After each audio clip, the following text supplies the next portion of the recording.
Hello students, I'm your Nandini ma'am. Today I'm going to read chapter 5, Periodic Classification of Elements of class 10 CBSE. In class 9, we have learned that matter around us is present in the form of elements, compounds and mixtures, and the elements contain atoms of only one type. Do you know how many elements are known till date? At present, 118 elements are known to us. All these have different properties.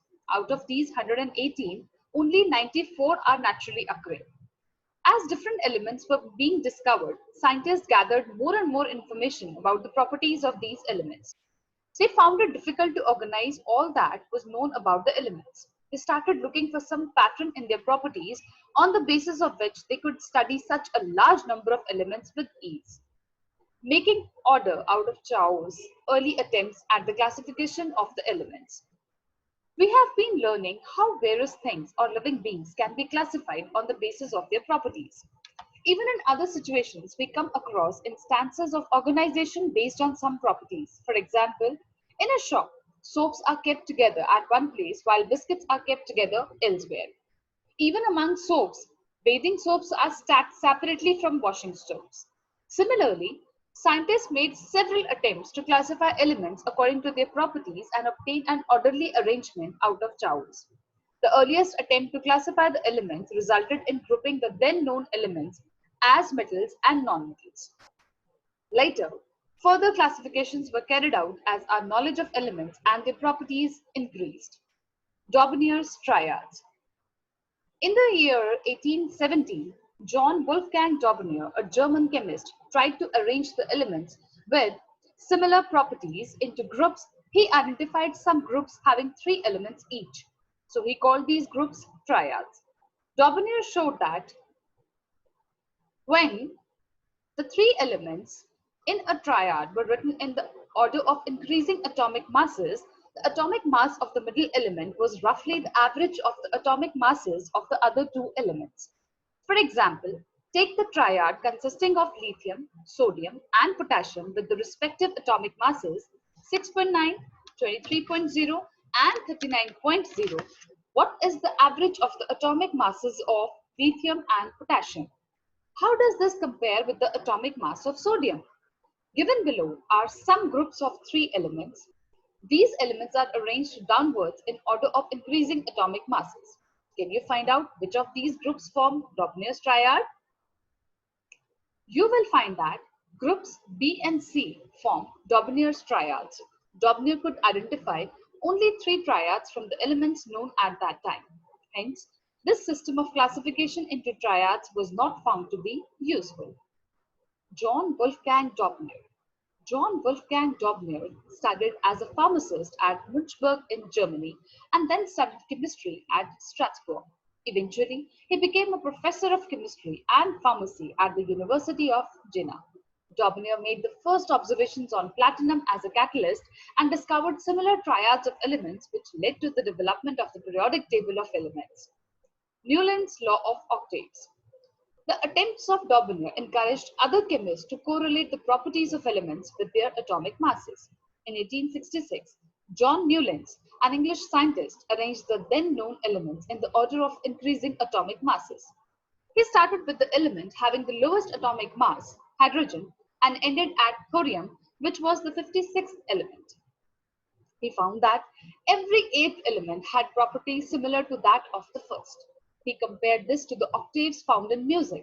Therefore, he called it the law of octaves. It is known as Newland's law of octaves. In Newland's octaves, the properties of lithium and sodium were found to be the same. Sodium is the eighth element after lithium. Similarly, beryllium and magnesium resemble each other. A part of the original form of Newland's octaves is given in table 5.3. Do you know? Are you familiar with musical notes? In the Indian system of music, there are seven musical notes in a scale: sa, re, ga, ma, pa, da, ni. In the West, they use the notations do, re, mi, fa, so, la, ti. The notes in a scale are separated by whole and half step frequency intervals of tones and semitones. A musician uses these notes for composing the music of a song. Naturally, there must be some repetition of notes. Every eighth note is similar to the first one, and it is the first note of the next scale. It was found that the law of octaves was applicable only up to calcium, as after calcium, every eighth element did not possess properties similar to that of the first. It was assumed by Newlands that only 56 elements existed in nature and no more elements would be discovered in the future. But later on, several new elements were discovered whose properties did not fit into the law of octaves. In order to fit elements into his table, Newlands adjusted two elements in the same slot, but also put some unlike elements under the same note. Can you find examples of these from table 5.3? Note that cobalt and nickel are in the same slot and these are placed in the same column as fluorine, chlorine and bromine, which have very different properties than these elements. Iron, which resembles cobalt and nickel in properties, has been placed far away from these elements. With the discovery of noble gases, law of octaves became irrelevant. Thus, Newland's law of octaves worked well with lighter elements only. Making order out of chaos, Mendeleev's periodic table. Even after the rejection of Newland's law of octaves, many scientists continued to search for a pattern that correlated the properties of elements with their atomic masses. The main credit for classifying elements goes to Dmitry Ivanovich Mendeleev, a Russian chemist. He was the most important contributor to the early development of a periodic table of elements, wherein the elements were arranged on the basis of their fundamental property, the atomic mass, and also on the similarity of chemical properties. Dmitry Ivanovich Mendeleev was born in Tobolsk in western Siberia, Russia on 8 February 1834.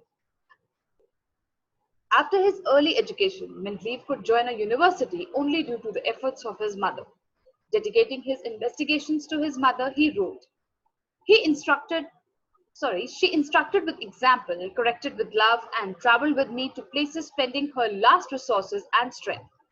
She knew that with the aid of science without violence, with love but firmness, all superstitions, untruth, and errors can be removed. The arrangement of elements he proposed is called Mendeleev's periodic table. The periodic table proved to be the unifying principle in chemistry. It was the motivation for the discovery of some new elements. When Mendeleev started his work, 63 elements were known. He examined the relationship between the atomic masses of the elements and their physical and chemical properties. Among chemical properties, Mendeleev concentrated on the compounds formed by elements with oxygen and hydrogen. He selected hydrogen and oxygen as they are more very reactive and form compounds with most elements. The formulae of the hydrides and oxides formed by an element were treated as one of the basic properties of an element for its classification. He then took 63 cards and on each card he wrote down the properties of one element. He sorted out the elements with similar properties and pinned the cards together on a wall. He observed that most of the elements got a place in the periodic table and were arranged in the order of their increasing atomic masses. It was also observed that there occurs a periodic reoccurrence of elements with similar physical and chemical properties. On this basis, Mendeleev formulated a periodic law, which states that the properties of elements are the periodic function of their atomic masses. Mendeleev's periodic table contains vertical columns called groups and horizontal rows called periods. Mendeleev's periodic table was published in a German journal in 1872. In the formula for oxides and hydrides at the top of the columns, the letter R is used to represent any of the elements in the group. Note the way formulae are written. For example, hydride of carbon CH4 is written as RH4 and the oxide CO2 as RO2. Achievements of Mendeleev's periodic table. While developing the periodic table, there were a few instances where Mendeleev had to place an element with a slightly greater atomic mass before an element with a slightly lower atomic mass. The sequence was inverted so that elements with similar properties could be grouped together. For example, cobalt appeared before nickel. So looking at table 5.4, can you find out one more such anomaly? Further, Mendeleev left some gaps in his periodic table. Instead of looking upon these gaps as defects, Mendeleev only predicted the existence of some elements that had not been discovered at that time.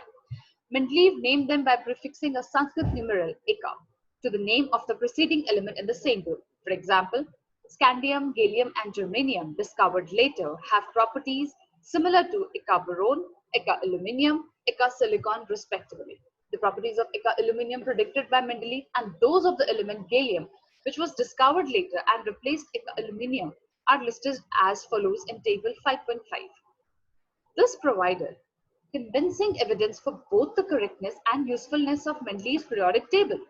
Further, it was the extraordinary success of Mendeleev's prediction that led chemists not only to accept his periodic table, but also recognize him as the originator of the concept on which it is based.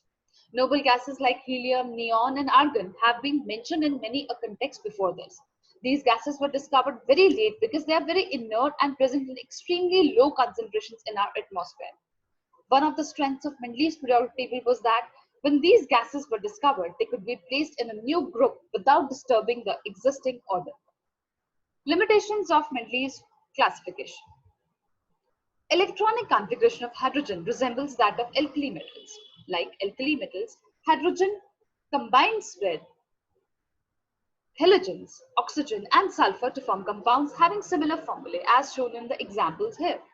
On the other hand, just like halogens, hydrogen also exists as diatomic molecules and it combines with metals and nonmetals to form covalent compounds. Activity 5.1. Looking at its resemblance to alkali metals and the halogen family, try to assign hydrogen a correct position in Mendeleev's periodic table. To which group and period should hydrogen be assigned?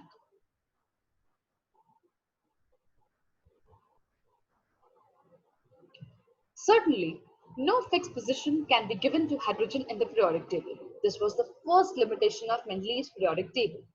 He could not assign a correct position to hydrogen in his table. Isotopes were discovered long after Mendeleev had proposed his periodic classification of elements. Let us recall that isotopes of an element have similar chemical properties, but different atomic masses. Activity 5.2. Consider the isotopes of chlorine, chlorine 35 and chlorine 37. Would you place them in different slots because their atomic masses are different? Or would you place them in the same position because their chemical properties are the same? Thus, isotopes of all elements posed a challenge to Mendeleev's periodic law.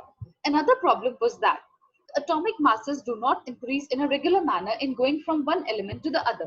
So it was not possible to predict how many elements could be discovered between two elements, especially when we consider the heavier elements. Making order out of chaos, the modern periodic table. In 1913, Henry Moseley showed that the atomic number symbolized as capital Z of an element is a more fundamental property than its atomic mass. Accordingly, Mendeleev's periodic table was modified and the atomic number was adopted as the basis of modern periodic table, and the modern periodic law can be stated as follows. Properties of elements are a periodic function of their atomic number. Let us recall the atomic number gives us the number of protons in the nucleus of an atom, and this number increases by 1 in going from one element to the next. Elements, when arranged in order of increasing atomic number, lead us to the classification known as modern periodic table.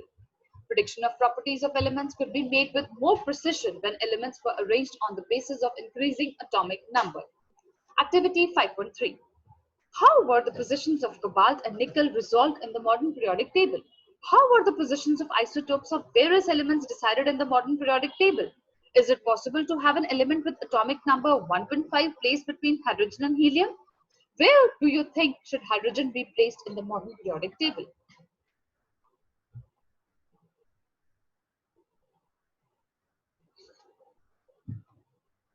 As we can see, the modern periodic table takes care of three limitations of Mendeleev's periodic table. The anomalous position of hydrogen can be discussed after we see what are the bases on which the position of an element in the modern periodic table depends. Position of elements in the modern periodic table. The modern periodic table has 18 vertical columns known as groups and 7 horizontal rows known as periods. Let us see what decides the placing of an element in a certain group and period. Activity 5.4.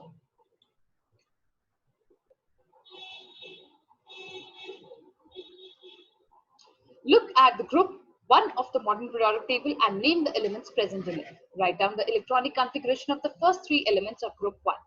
What similarity do you find in their electronic configurations? How many valence electrons are present in these 3 elements? You will find that all these elements contain the same number of valence electrons. Similarly, you will find that the elements present in any one group can have the same number of valence electrons. For example, elements fluorine and chlorine belong to group 17. How many electrons do fluorine and chlorine have in their outermost shells? Hence, we can say that groups in the periodic table signify an identical outer shell electronic configuration. On the other hand, the number of shells increases as we go down the group. There is an anomaly when it comes to the position of hydrogen because it can be placed either in group 1 or group 17 in the first period. Can you say why? Activity 5.5. If you look at the modern periodic table, you will find that the elements lithium, beryllium, boron, carbon, nitrogen, oxygen, fluorine, and neon are present in the second period. Write down their electronic configurations. Do these elements also contain the same number of valence electrons, or do they contain the same number of shells? You will find that these elements of second period do not have the same number of valence electrons, but they contain the same number of shells. You also observe that the number of valence shell electrons increases by 1 unit as the atomic number increases by 1 unit on moving from left to right in a period. Or we can say that atoms of different elements with the same number of occupied shells are placed in the same period. Similarly, sodium, magnesium, aluminium, silicon, phosphorus, sulfur, chlorine, and argon belong to the third period of the modern periodic table, since the electrons in the atoms of these elements are filled in K, L, and M shells. Write the electronic configuration of these elements and confirm the above statement. Each period marks a new electronic shell getting filled. How many elements are there in the first, second, third, and fourth periods? We can explain the number of elements in these periods based on how electrons are filled into the various shells. You will study the details of this in higher classes. Recall that the maximum number of electrons that can be accommodated in a shell depends on the formula 2n square, where n is the number of the given shell from the nucleus. For example, K shell is equal to 2, hence the first period has 2 elements. L shell is equal to 8, hence the second period has 8 elements. Third, fourth, fifth, sixth, and seventh periods have 8, 18, 18, 32, and 32 elements respectively. The reason for this you will study in higher classes. The position of an element in the periodic table tells us about its chemical reactivity. As you have learned, the valence electrons determine the kind and number of bonds formed by an element. Can you now say why Mendeleev's choice of formulae of compounds as the basis for deciding the position of an element in his table was a good one? How would this lead to elements with similar chemical properties being placed in the same group? Trends in the modern periodic table. Valency. As you know, the valency of an element is determined by the number of valence electrons present in the outermost shell of its atom. Activity 5.6. How do you calculate the valency of an element from its electronic configuration? What is the valency of magnesium with atomic number 12 and sulfur with atomic number 16? Similarly, find out the valencies of the first 20 elements. How does the valency vary in a period on going from left to right? How does the valency vary in going down a group? Atomic size. The term atomic size refers to the radius of an atom. The atomic size may be visualized as the distance between the center of the nucleus and the outermost shell of an isolated atom. The atomic radius of hydrogen atom is 37 picometer. 1 picometer is equal to 10 to the power minus 12 meters. Let us study the variation of atomic size in a group and in a period. Activity 5.7. Atomic radii of the elements of the second period are given below. Arrange them in decreasing order of their atomic radii. Are the elements now arranged in the pattern of a period in the periodic table? Which elements have the largest and the smallest atoms? How does the atomic radius change as you go from left to right in a period? You will see that the atomic radius decreases in moving from left to right along a period. This is due to an increase in nuclear charge, which tends to pull the electrons closer to the nucleus and reduces the size of the atom. Activity 5.8. Study the variation in the atomic radii of first group elements given below and arrange them in an increasing order. Name the elements which have the smallest and the largest atoms. How does the atomic size vary as you go down a group? You will see that the atomic size increases down the group. This is because new shells are being added as we go down the group. This increases the distance between the outermost electrons and the nucleus so that the atomic size increases in spite of increase in nuclear charge. Metallic and non-metallic properties. Activity 5.9. Examine elements of the third period and classify them as metals and non-metals. On which side of the periodic table do you find the metals? On which side of the periodic table do you find the non-metals? As we can see, metals like sodium and magnesium are towards the left-hand side of the periodic table, while the non-metals like sulfur and chlorine are found on the right-hand side. In the middle, we have silicon, which is classified as a semi-metal or metalloid because it exhibits some properties of both metals and non-metals. In the modern periodic table, a zigzag line separates metals from non-metals. The borderline elements boron, silicon, germanium, arsenic, antimony, tellurium, and polonium are intermediate in properties and are called metalloids or semi-metals. As you have seen in chapter 3, metals tend to lose electrons while forming bonds, that is, they are electropositive in nature. Activity 5.10. How do you think the tendency to lose electrons changes in a group? How will this tendency change in a period? As the effective nuclear charge acting on the valence shell electrons increases across a period, the tendency to lose electrons will decrease. Down the group, the effective nuclear charge experienced by valence electrons is decreasing because the outermost electrons are farther away from the nucleus. Therefore, these can be easily lost. Hence, metallic character decreases across a period and increases down a group. Non-metals, on the other hand, are electronegative. They tend to form bonds by gaining electrons. Let us learn about the variation of this property. Activity 5.11. How would the tendency to gain electrons change as you go from left to right across a period? How would the tendency to gain electrons change as you go down the group? As the trends in the electronegativity show, non-metals are found on the right-hand side of the periodic table towards the top.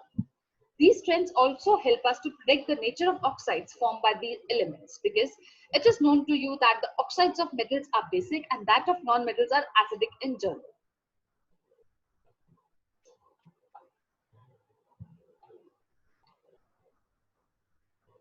What you have learned. Elements are classified on the basis of similarities in their properties. Daubigny grouped the elements into triads and Newlands gave the law of octaves. Mendeleev arranged elements in increasing order of their atomic masses and according to their chemical properties. Mendeleev even predicted the existence of some yet to be discovered elements on the basis of gaps in his periodic table. Anomalies in arrangement of elements based on increasing atomic mass could be removed when the elements were arranged in order of increasing atomic number, a fundamental property of the element discovered by Moseley. Elements in the modern periodic table are arranged in 18 vertical columns called groups and 7 horizontal rows called periods. Elements thus arranged show periodicity of properties including atomic size, valency, or combining capacity, and metallic and non-metallic character. Thank you and happy reading.